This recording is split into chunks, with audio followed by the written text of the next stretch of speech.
Tugas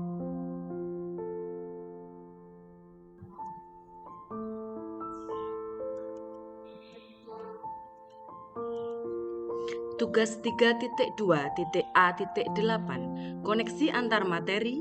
Modul 3.2 Pemimpin pembelajaran dalam pengelolaan sumber daya oleh Pangestika Tuhu Kristanti SPD dari SMP Negeri 2 Trangkil, calon guru penggerak Angkatan 7 Kabupaten Pati.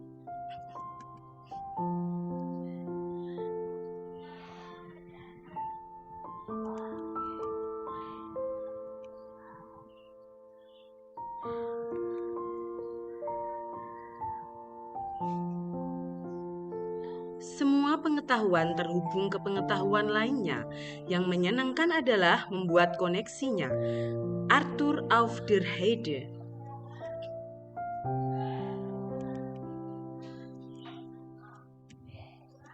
Tujuan pembelajaran khusus.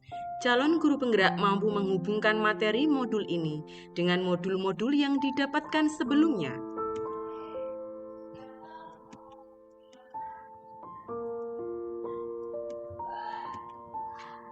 1. Kesimpulan tentang pemimpin pembelajaran dalam pengelolaan sumber daya dan implementasinya di sekolah. Sekolah adalah sebuah bentuk interaksi antara faktor biotik atau unsur yang hidup dan abiotik atau unsur yang tidak hidup. Kedua unsur ini saling berinteraksi satu sama lainnya sehingga mampu menciptakan hubungan yang selaras dan harmonis.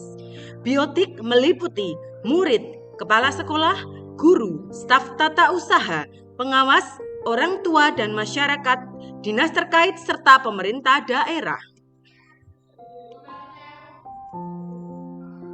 Sekolah sebagai ekosistem pendidikan.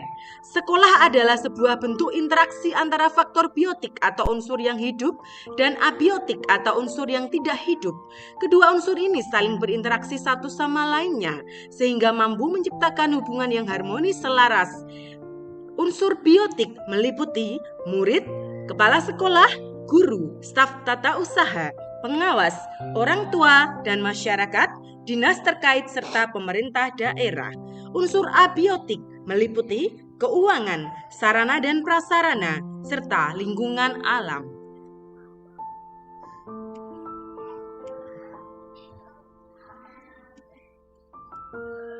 Sumber daya apabila dikelola dengan tepat, maka akan dapat meningkatkan kualitas pendidikan di sekolah.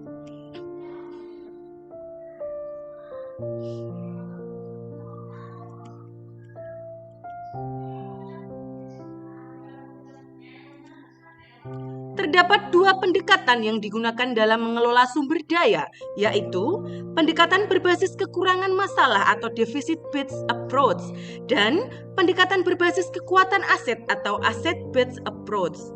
Pendekatan berbasis kekurangan atau masalah, yaitu pendekatan yang memusatkan perhatian kita pada apa yang mengganggu, apa yang kurang, dan apa yang tidak berfungsi dengan baik. Pendekatan berbasis kekuatan atau aset, yaitu pendekatan yang memusatkan perhatian pada apa yang berjalan dengan baik, yang menjadi inspirasi, yang menjadi kekuatan, ataupun potensi yang positif.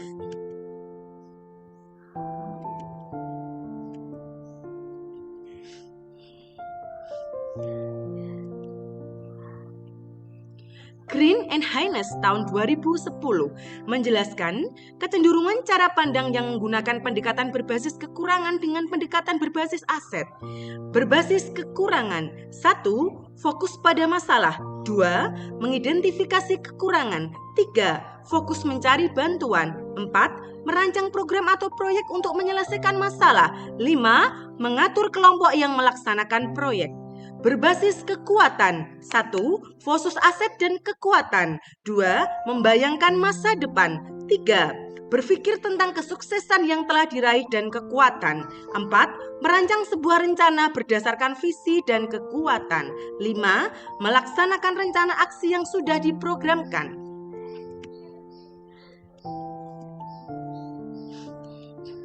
Pendekatan ABCD atau Asset Based Community Development.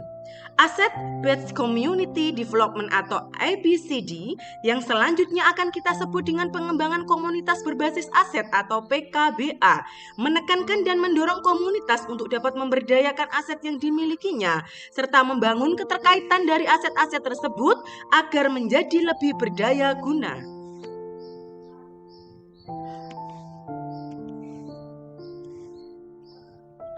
Pemimpin dalam pengelolaan sumber daya, yaitu seseorang yang mampu menjadikan sumber daya yang ada di sekitarnya menjadi bermanfaat dan digunakan sebagai hal positif dalam menunjang proses pembelajaran.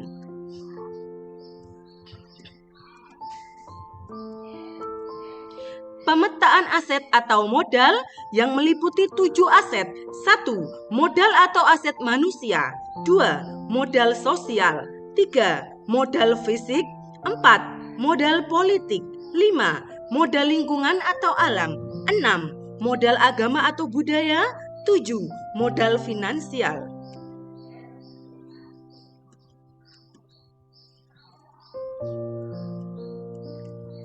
2. Hubungan antara pengelolaan sumber daya yang tepat akan membantu proses pembelajaran murid menjadi lebih berkualitas.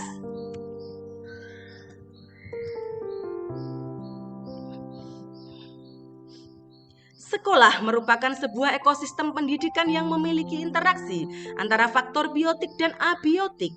Dalam hal ini, ada beberapa faktor yang mempengaruhi ekosistem sekolah. Di antaranya ialah: pertama, faktor biotik meliputi segala sesuatu yang berkaitan dengan unsur hidup seperti manusia. Contohnya adalah murid, kepala sekolah, guru, tenaga kependidikan seperti tata usaha atau TU, satpam atau penjaga sekolah. Contoh lainnya adalah pengawas sekolah, komite, orang tua, dan masyarakat di sekitar sekolah. Sedangkan yang kedua adalah faktor abiotik, meliputi segala sesuatu yang non-hidup seperti anggaran, sarana dan prasarana, kurikulum, peraturan, dan penegakan disiplin.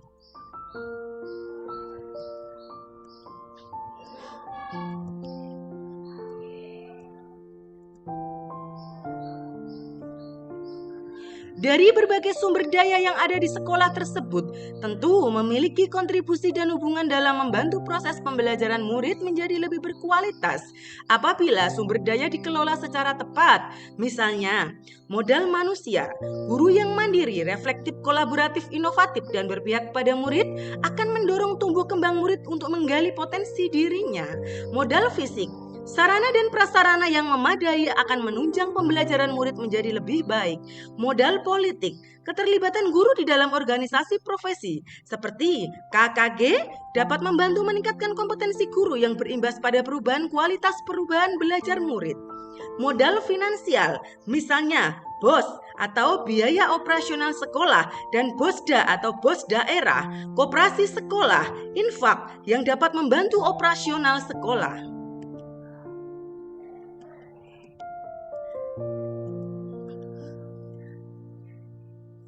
Dari beberapa sumber daya yang ada di sekolah tersebut, tentu memiliki kontribusi dan hubungan dalam membantu proses pembelajaran murid menjadi lebih berkualitas apabila sumber daya dikelola secara tepat. Misalnya, modal sosial, relasi baik dengan lembaga kursus dan lembaga lain di sekitar sekolah dapat menjadi sumber belajar murid. Kerjasama yang epik dengan KKG, Polsek, Puskesmas, dan lain sebagainya sebagai sumber belajar. Modal alam atau lingkungan yang asri dapat membuat murid merasa nyaman belajar di luar kelas dan juga di sekolah. Yang memiliki alam yang indah bisa menjadi media belajar siswa. Modal agama dan budaya, pembiasaan keagamaan seperti sholat duhur berjamaah, kerohanian Kristen, literasi, sari bawa 1 hari berbahasa Jawa, kunerasem, mangot, tindang serani, dan adanya muatan lokal bahasa Jawa dapat menguatkan budaya.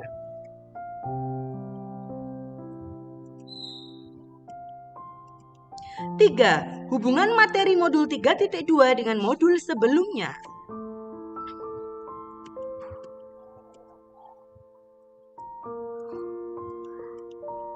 Keterkaitan antar materi pada modul 1.1 Filosofi Ki Hajar Dewantara dengan 3.2 Pengelolaan Sumber Daya. 1.1 Filosofi Ki Hajar Dewantara menuntun segala kodrat kekuatan atau kekuatan yang ada pada anak agar dapat mencapai keselamatan dan kebahagiaan setinggi-tingginya, baik sebagai manusia maupun sebagai anggota masyarakat. 3.2 Pengelolaan sumber daya. Guru harus cerdas dalam mengelola dan menggali kemampuan muridnya sebagai modal manusia dan menyesuaikan dengan kodratnya agar dapat nyaman dan bahagia dalam proses pembelajarannya.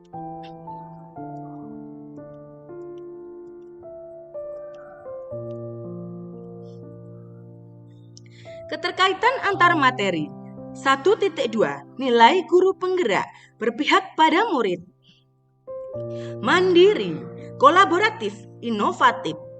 1.2 Peran guru penggerak sebagai pemimpin pembelajaran serta mewujudkan kepemimpinan yang berpihak kepada murid. Kaitannya dengan modul 3.2 pengelolaan sumber daya adalah menjadi nilai positif yang digunakan untuk mengelola sumber daya agar tepat guna dan tepat sasaran sehingga bisa meningkatkan kualitas pembelajaran.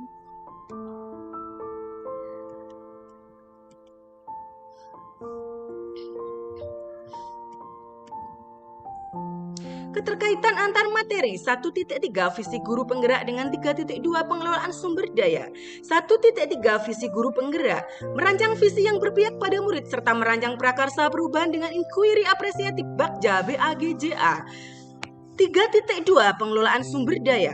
Guru harus mampu mengidentifikasi potensi dan kekuatan yang dimiliki setiap murid agar dapat memberdayakan dan dimaksimalkan serta diberdayakan dalam pencapaian prakarsa perubahan.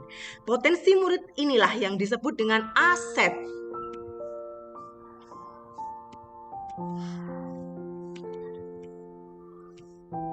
Keterkaitan antar materi. 1.4 Budaya positif dengan 3.2 pengelolaan sumber daya. 1.4 Budaya positif. Budaya positif di kelas dan sekolah perlu diciptakan agar dapat mendukung pembentukan karakter murid yang diharapkan. 3.2 Pengelolaan sumber daya. Dalam penerapan budaya positif di sekolah, guru perlu memahami aset yang dimiliki sehingga penerapan budaya positif menjadi lebih optimal. Semua komponen diharapkan dapat terlibat, khususnya guru sebagai manajer, kontrol dan role model. Melalui kebiasaan baik yang membudaya ini juga dapat dijadikan kekuatan bagi sekolah.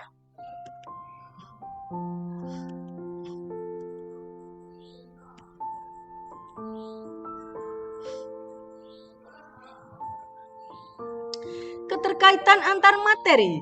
2.1 3.2 dan 2.2. 2.1 Pembelajaran berdiferensiasi. Melalui pembelajaran berdiferensiasi, guru dapat melakukan pembelajaran dengan memenuhi kebutuhan siswa, baik itu minat, kesiapan, dan profil belajarnya.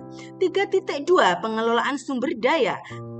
Pemetaan dan pengelolaan sumber daya dapat dilaksanakan sesuai dengan kebutuhan belajar siswa. Dalam hal ini, KSE diperlukan dalam menanggulangi stres ketika mengelola sumber daya dan pengambilan keputusan. KSE merupakan kepanjangan dari kompetensi sosial dan emosional.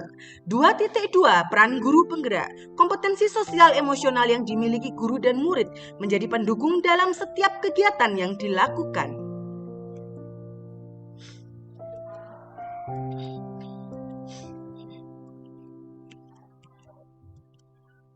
Keterkaitan antar materi. 2.3 Coaching dengan 3.2 Pengelolaan sumber daya. 2.3 Tentang coaching.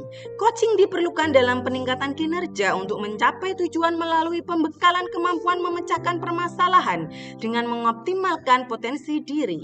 3.2 Pengelolaan sumber daya.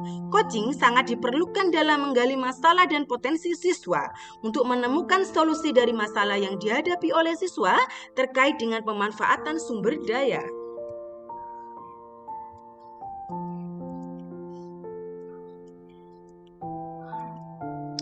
Keterkaitan antar materi. 3.1 Pengambilan keputusan dengan 3.2 Pengelolaan sumber daya. 3.1 Pengambilan keputusan. Pengambilan keputusan diharapkan melalui pertimbangan 4 paradigma, 3 prinsip dan 9 tahapan pengujian pengambilan keputusan. 3.2 Pengelolaan sumber daya. Pengambilan keputusan yang bertanggung jawab tepat dalam mengelola sumber daya agar tidak keluar dari norma dan tata peraturan yang ada. Juga setiap pengambilan keputusan harus berpihak pada murid.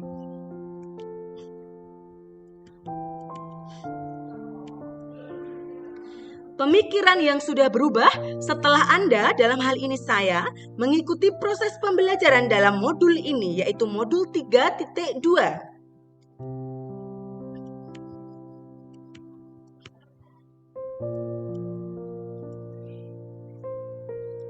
Before dan after. Before, sebelum mempelajari modul 3.2, pengelolaan sumber daya oleh pemimpin, dalam kegiatan saya sering berfokus pada kekurangan atau masalah. Saya sering khawatir tanpa melihat potensi dan kekuatan yang mendukung, membuat kegiatan saya dan komunitas saya menghasilkan kegiatan yang kurang maksimal atau optimal dan memerlukan waktu yang relatif lama. After atau setelahnya, setelah mempelajari modul 3.2, banyak terjadi perubahan pada diri saya. Salah satunya adalah pola pikir atau mindset di mana sekarang saya lebih mengedepankan cara berpikir berbasis kekuatan atau aset. Ternyata, cara berpikir ini jauh lebih efektif karena akan berfokus pada kelebihan yang komunitas miliki, sehingga dapat mengoptimalkan untuk meraih visi berdasarkan kekuatan aset yang dimiliki.